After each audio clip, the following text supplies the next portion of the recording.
Can you imagine a billionaire's world crumbling in one night? Everyone laughed when the Chinese billionaire mocked a black waiter until he responded in Chinese. "Look at that monkey serving our table," said Leewi in Mandarin, pointing at the waiter as if he were a decorative object. I bet he doesn't even know how to hold chopsticks properly. People like him should be cleaning toilets, not serving civilized people like us." The laughter from the table echoed through the Jade Palace, Manhattan's most exclusive restaurant. The 5 American businessmen laughed nervously, not understanding a word but desperate to impress the woman who controlled a $60 billion empire. David Thompson continued pouring wine, his face impassive as if he hadn't heard a single poisonous syllable. At 32, he had learned to swallow humiliations like this every day for the past 8 months. But this time, something different shone in his eyes, a dangerous calm that only exists in those who've weathered much worse storms. Here's the twist you won't see coming, Leewi. 2-way industries and one of the richest women in Asia had no idea who she was mocking. Welcome to Once Upon a Voice, where stories of justice and resilience come to life. Leewi had arrived in New York to close technology import deals. Her arrogance was legendary, even among billionaires. She treated Americans like ignorant children and black people as if they were an inferior species. That one probably didn't even finish high school, she continued in Mandarin, savoring every cruel word. In the United States, they think giving jobs to people like that is progress. What a joke. David understood every word, every racial slur, every contemptuous comment, every display of cultural superiority. But what Leewi didn't know was that this monkey spoke fluent Mandarin, had a master's degree in Asian studies from Harvard, and had spent 5 years working as a cultural attaché at the U.S. Embassy in Beijing. 8 months earlier, David was Dr. David Thompson, one of America's leading experts on Sino-US relations. His life fell apart when he was falsely accused of leaking diplomatic information to China. Even though he was completely exonerated, the doors to the academic world closed. No one wanted to hire someone who had been investigated by the FBI, even if unjustly. More wine, Leewi ordered in broken English, deliberately mispronouncing words as if speaking correctly would lower her to the level of the natives. David served in silence, noticing how she made a point of not looking him in the eye. Why acknowledge the humanity of an inferior? While everyone mocked him openly, David maintained the unsettling serenity of someone who holds a secret too powerful to be revealed before the right time. Leewi was about to discover that underestimating someone based solely on the color of their skin can be the biggest mistake a person makes in their life. If you're hooked on this story of revenge and justice, hit that subscribe button for Once Upon a Voice to see how a night of humiliation turned into the most expensive lesson a billionaire ever paid. Leewi was having fun like a cruel child, torturing a defenseless animal.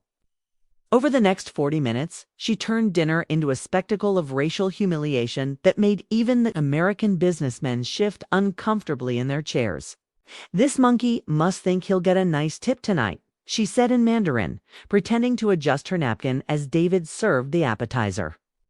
In the United States, they think giving money solves the problem of racial inferiority. How naive. The 5 businessmen laughed nervously, not understanding a word, sensing that something cruel was happening. Robert Hayes, CEO of the largest electronics importer on the East Coast, tried to change the subject several times, but Leewi always returned her focus to David. "You Americans are pathetic," she continued, now alternating between Mandarin and English. "You think putting these people in real jobs is social progress? But just look at them. You can't even hold a tray without shaking." David wasn't shaking with fear. His hands were shaking with contained rage, remembering how just 9 months earlier he had dined with a Chinese ambassador in Washington discussing billion-dollar trade deals. At the time, Leewi was probably at some socialite party in Shanghai, spending the money she inherited from her father. David's fall had been brutal and calculated. "Dr. David, Thompson was considered the foremost American expert on Chinese business culture. His doctoral thesis on diplomatic protocols in Sino-American relations was required reading at universities around the world. At the age of 30, he was already coordinating negotiations between governments and speaking Mandarin with native fluency. Everything fell apart when Marcus Sterling, a jealous colleague at the State Department, planted false documents suggesting that David was passing confidential information to Beijing. The FBI investigation lasted 7 months of public humiliation, sensational headlines, and friends turning their backs. When he was completely exonerated, the evidence against him revealed as obvious forgeries. It was too late. No one in the diplomatic world wanted to hire someone who had been investigated for espionage, even if unjustly. Marcus Sterling, naturally, received the promotion that should have been David's. Bring the bill. Leewi ordered in broken English, as if speaking correctly would be demeaning. And tell that little girl I'm Leewi from YE Industries. Maybe he's heard of my family. On television, David almost choked. Leewi from YE Industries, the same Leewi with whom he had exchanged formal emails for 3 years, coordinating visits by trade delegations. The same Leewi who had publicly praised his work at the embassy, calling him the American who really understands our culture. Of course, she didn't recognize him. At the time, David wore $3,000 suits and frequented the same social circles as her. Now, in his black waiter's uniform, he was invisible to someone like Leewi, another black worker serving her table. You know what the problem with Americans is? She said in Mandarin, savoring every poisonous word. You think democracy means everyone is equal?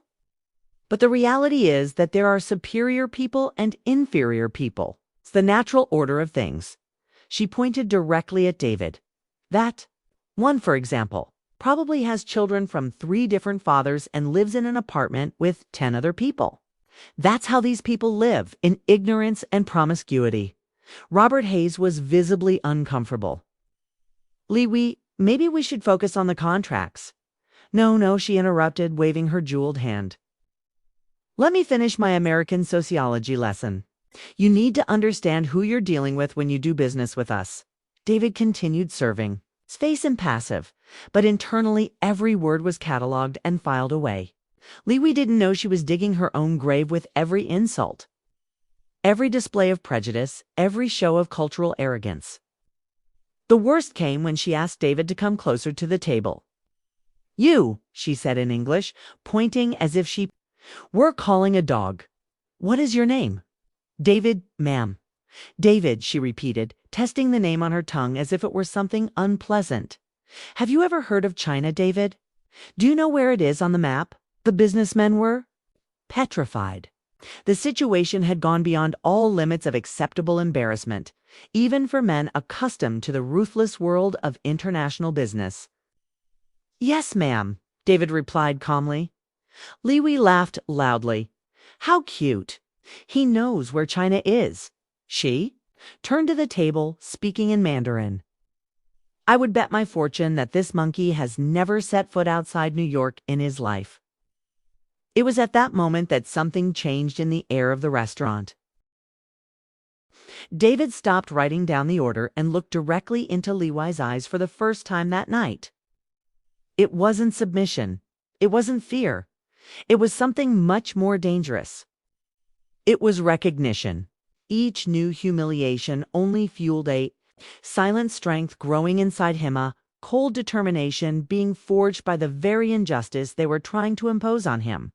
What that arrogant billionaire couldn't see was that every racial slur was writing her own sentence of defeat. Word by word, humiliation by humiliation. During the break between dinner and dessert, while Leewi continued to spew insults in Mandarin to entertain the American businessmen, David headed to the employee bathroom with a calmness that contrasted with a storm brewing inside him. That monkey probably can't even count to 100, she said in Mandarin when David was out of sight. I bet his whole family lives on food stamps and government assistance.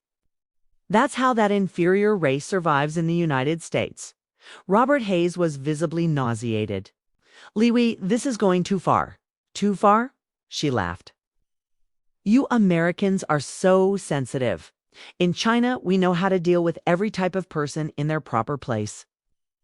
That's the difference between a civilization that's thousands of years old and a country that's only 200 years old." Meanwhile, in the staff bathroom, David took out his cell phone and began typing a message that would change everything. The recipient was Dr. James Chen, his former mentor at Columbia University, now director of the Center for Asian Studies and one of the most respected Chinese Americans in New York. "James, I need an urgent favor. I'm at the Jade Palace in Manhattan, and I just witnessed something that may be of interest to the Chinese diplomatic community. Leewi of Wei Industries is here making extreme racist comments, thinking no one understands Mandarin. I have everything recorded. Can we meet?" "Tomorrow." The reply came in less than 2 minutes. "My God, David, where have you been all this time?" "Yes, let's meet. Leewi is under internal investigation in China for corruption and unethical behavior abroad. Her comments could be exactly what we need." David smiled for the first time in months. Dr. Chen didn't know.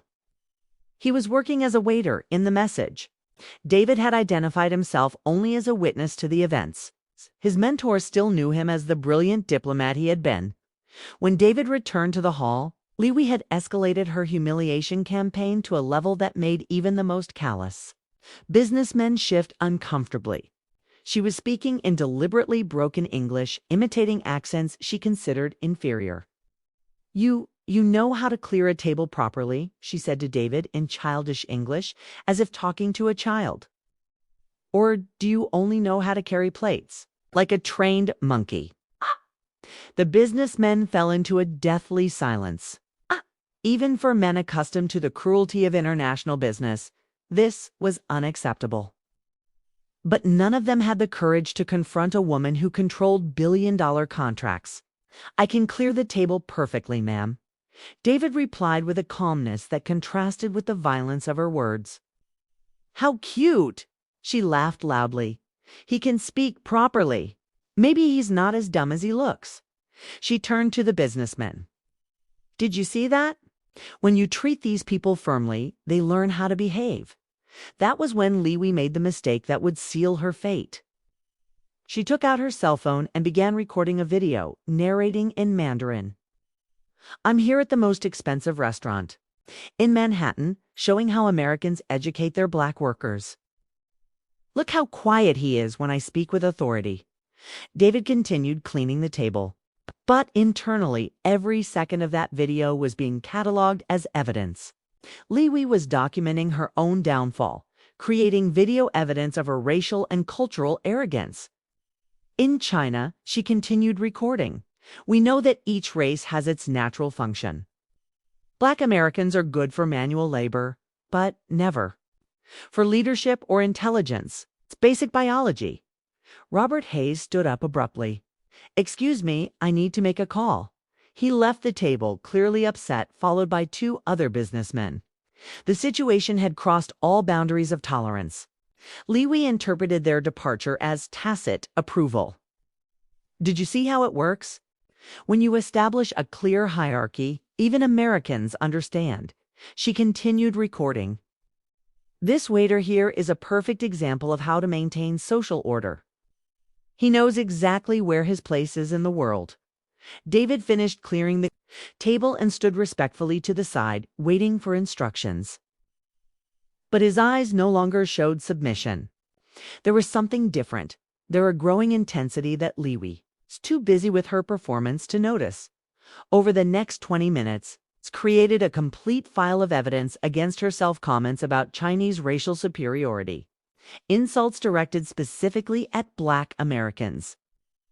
Theories about a natural hierarchy between races, and clear demonstrations of discrimination based on skin color. "If you know what the problem with America is," she said in Mandarin, still recording, "you give too many rights to people who should just serve.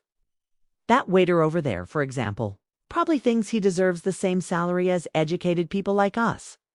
That's when David made a decision that would change not only his life, potentially the business relations between two world powers. He discreetly took out his own cell phone and began recording her recording a video within a video, capturing not only the words but the expression of cruel pleasure on her face as she humiliated another human being. People like you, Leewi, continued in Mandarin, pointing directly at David, should be grateful for having any job at all. When I was a student in China, we had a saying, a dog that barks doesn't bite. But a dog that doesn't bark doesn't think either. David kept his expression neutral. But internally, he was compiling not just evidence, but strategies. Every insult would be documented. Every display of prejudice would be cataloged. Every moment of arrogance would be preserved for the reckoning that would come. What Leewi couldn't see was that with every poisonous word, she was not only digging her own professional grave, but potentially creating an international diplomatic incident. David knew exactly which Chinese and American organizations would be interested in that material. Tomorrow, I'm going to post this on my social media, she said in Mandarin, ending the recording. My followers in China will find it hilarious to see how Americans allow this kind of people to work in decent places. David smiled subtly. Leewi was right about one thing. Someone would definitely find those videos very interesting. But it wouldn't be her followers on social media as she put her phone away. Satisfied with her cruel performance, David continued serving with the patience of a man who knows that true justice sometimes needs to be prepared slowly, like a fine dish being carefully seasoned before being served. What that arrogant billionaire couldn't imagine was that every second of humiliation she had inflicted was being turned into ammunition for a battle she didn't even know had begun. And when the war finally erupted, she would discover that she had chosen the wrong opponent at the wrong time, using the wrong weapons against someone who played at a completely different level than her. Leewi was finishing her third glass of expensive champagne when she decided to take her cruel performance to the grand finale. The few American businessmen remaining at the table were visibly uncomfortable, but she interpreted this as admiration for her cultural superiority. You know what? She said in Mandarin, looking directly at David. I'm going to teach this monkey a lesson about social hierarchy. She turned to David and said in broken English, You know how to dance like a monkey. I want to see funny show. It was at that moment that David Thompson made the decision that would change everything. He stopped clearing the table, straightened his shoulders, and for the first time that evening, smiled a smile that made Robert Hayes choke on his wine. Ms. Leewi, David said in perfect Mandarin, his pronunciation more elegant than hers. I believe you are confusing this establishment with a zoo. The silence that fell over the restaurant was deafening. Leewi was completely paralyzed, her face turning every shade of white imaginable. The words in fluent Mandarin coming out of David's mouth were like lightning striking her in the chest. What did you say? She stammered in English, her arrogance evaporating like water in the desert. David continued in classical Mandarin, fluency demonstrating years of academic study.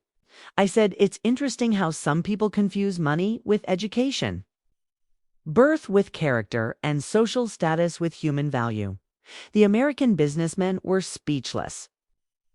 Robert Hayes, who had worked with Chinese interpreters for years, immediately recognized that David not only spoke Mandarin, he had mastered dialects and nuances that only someone with a higher education could achieve.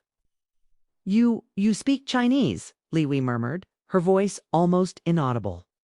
Classical Mandarin, modern Mandarin, Cantonese, and 3 regional dialects, David replied calmly. Now switching between English and Mandarin, in addition to English, French, and a little Japanese. But I imagine you've already noticed that. From the last 90 minutes of conversation, the realization hit Leewi like a punch in the stomach. 90 minutes.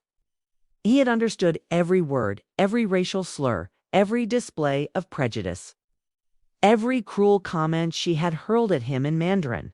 That's impossible, she stammered, trying to regain control. You're just a black American waiter. I am a waiter, David confirmed, his voice firm but unaggressive. But I am also Dr. David Thompson, with a PhD in Asian Studies from Harvard University, specializing in Sino-American relations and Chinese business culture. He paused, letting the information sink in. I worked for 5 years as a cultural attaché at the American Embassy in Beijing. I coordinated trade delegations between our countries and published 17 academic articles on Chinese diplomatic protocol. Robert Hayes nearly knocked over his chair. As he stood up, "My God, you're David Thompson. I read your thesis on Chinese investment in American infrastructure. You disappeared from the diplomatic world a year ago." Leewi felt the world spinning around her. "But why are you working as a waiter?" "Because sometimes life teaches us lessons in humility," David replied. "I was falsely accused of espionage by the FBI. By the time I was completely cleared, but the doors to the diplomatic world had already closed." He looked her straight in the eye. "So I took this job to survive. And for 8 months, people like you humiliated me daily, making comments in Mandarin." Thinking I didn't understand, David took his cell phone out of his pocket. Comments about my race, my intelligence, theories, about the natural hierarchy between peoples, and entire philosophies about superiority based on nationality and skin color. Leewi realized where this was going, and her face turned green. You wouldn't dare record everything." David smiled. "Course I did. Every insult, every display of prejudice, every moment of racial arrogance. Including the video you made of yourself explaining your theories about Chinese superiority and black inferiority." Leewi's humiliation was complete. But David wasn't finished. "In fact, Ms. Leewi, I believe we know each other professionally. I coordinated 3 conferences on Sino-US investment in which your company participated." He paused dramatically. "You were present at 2 video conferences. With me in 2022, of course. I was wearing a suit and speaking as an equal with ambassadors. It's understandable that you didn't recognize me serving at your table." Leewi tried to speak, but the words wouldn't come out. Not only had she been completely exposed, but she discovered that the man she had spent the evening humiliating was someone who had negotiated diplomatic agreements that affected her own company. David continued now with the natural authority of someone accustomed to commanding meeting rooms. "You said that people like me don't understand international politics.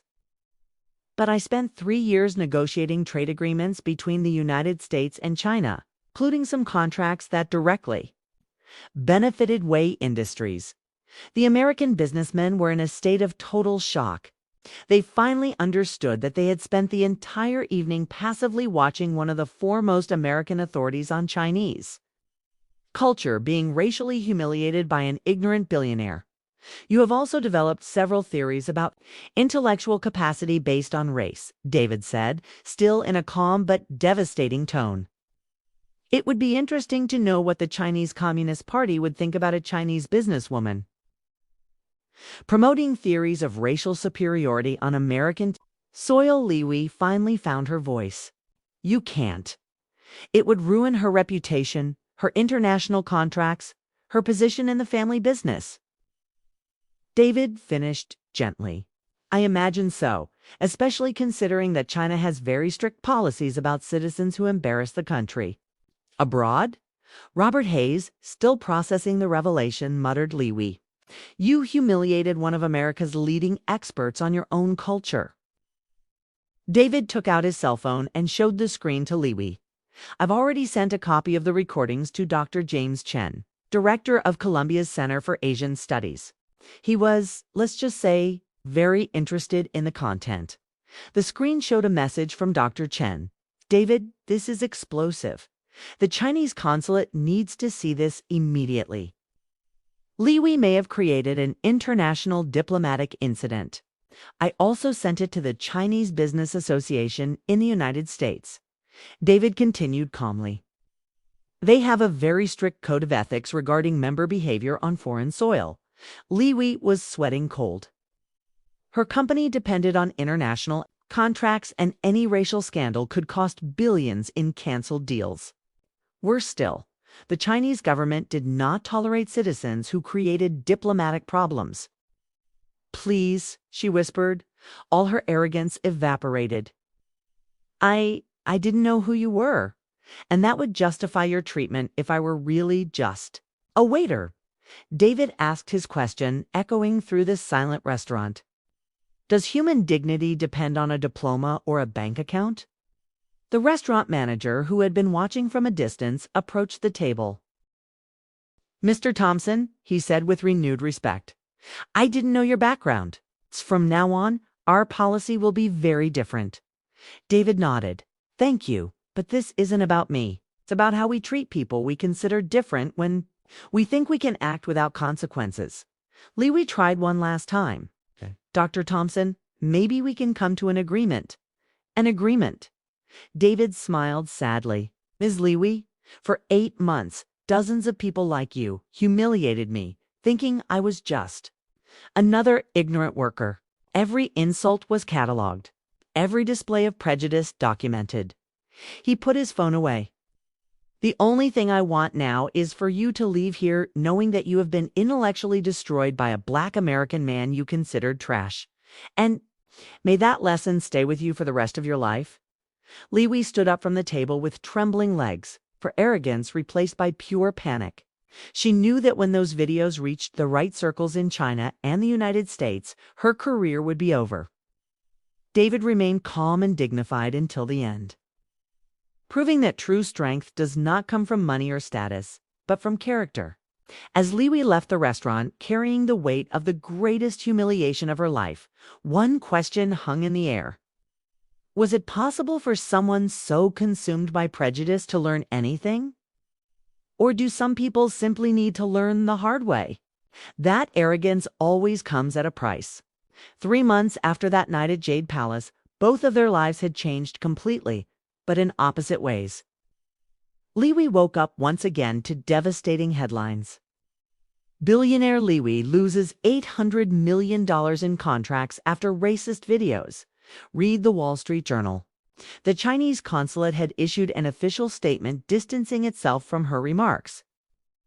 And Wei Industries lost 70% of its U.S. contracts in just 2 weeks. "The family has decided that you need some time to reflect," her uncle said in Mandarin. "During a tense video conference, your executive privileges are suspended indefinitely." The woman who had arrived in New York as a queen was returning home as a corporate pariah. Meanwhile, David Thompson had become an international phenomenon. The video of the confrontation went viral with over 50 million views, turning him into a global symbol of dignity in the face of prejudice. Universities in 3 countries invited him to speak, and the State Department offered his old position back with a promotion and a 60% raise. It wasn't about revenge, David explained in an interview with CNN. It was about showing that human dignity is priceless and that education can be found where we least expect it.